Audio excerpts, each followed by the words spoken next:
Juga kita mendirikan Kementerian Haji atas permintaan pemerintah Arab Saudi, karena dia bilang kami urusan haji adalah Menteri Haji, jadi kami harus minta urusannya sama pejabat. Oh, ini kepala badan, enggak, dia maunya menteri. Sudah, apa boleh buat, kita menyesuaikan. Dan alhamdulillah kita sudah bisa turunkan biaya haji. Dan saya minta terus Menteri Haji, dia tidak hadir karena dia berada sekarang di Arab Saudi berurusan sama mereka. Saya minta biaya haji harus terus turun, ya, bisa dengan efisiensi, bisa dengan efisiensi dan pelaksanaan yang bersih.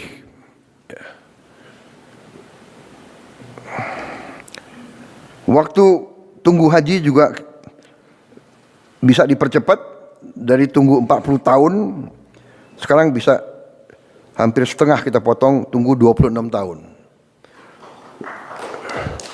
Tapi itu masih lama juga. Kita berusaha untuk memotong lebih. Tapi alhamdulillah pemerintah Arab Saudi untuk pertama kali dalam sejarah setuju pembangunan kampung Indonesia di kota Mekah. Jadi pemerintah Arab Saudi akhirnya, saya datangi beberapa kali, saya lobby terus, mungkin beliau kasihan sama kita. Untuk pertama kali dalam sejarah diizinkan negara asing memiliki lahan, memiliki tanah di kota suci.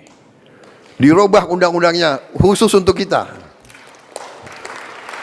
Kita negara pertama.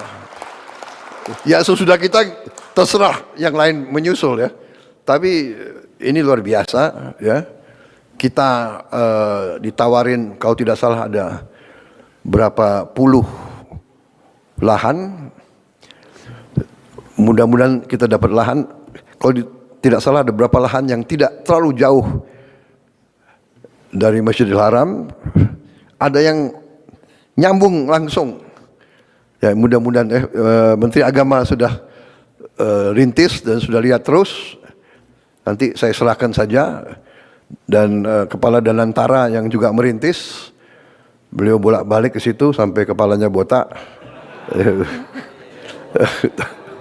Tapi alhamdulillah prestasi, mudah-mudahan tidak berapa lama lagi kita akan punya kampung haji sendiri, saudara-saudara. Berarti nanti fasilitasnya kita atur sendiri, ya. Makan semuanya kita atur supaya tidak ada lagi kekurangan atau penyimpangan atau kekecewaan daripada jemaah haji kita. Ini saya kira terobosan luar biasa, ya. Pertama dalam sejarah dia robah undang-undangnya, negara asing boleh memiliki tanah, dia tawarkan lahan-lahan yang terbaik. Walaupun harus tender terbuka, dan nanti tendernya kalau tidak salah ditutup tanggal 30 Oktober ini. Jadi kita kerja keras, ya saudara. Tapi ya saya juga lobby terus. Waktu kemarin saya ketemu Menteri Luar Negerinya, saya bilang, Pak, ini ada lelang ditutup tanggal 30 Oktober. Tapi yang daftar lelang berapa ribu, ya sudah? Oh 90 entitas lain yang juga bidding lahan yang kita inginkan. 90, ya. Wah, ya mudah-mudahan lah. Mungkin Menteri Agama pimpin doa khusus nanti. Mudah-mudahan kita bisa dapat lahan yang kita inginkan. Jadi ini prestasi kita di bidang kesehatan, pendidikan, kemanusiaan, termasuk di bidang agama. Saya lanjut di bidang investasi, penciptaan lapangan kerja, pariwisata, dan danantara. Untuk pertama kali dalam sejarah, pengemudi ojek online menerima bonus hari raya. Pertama kali.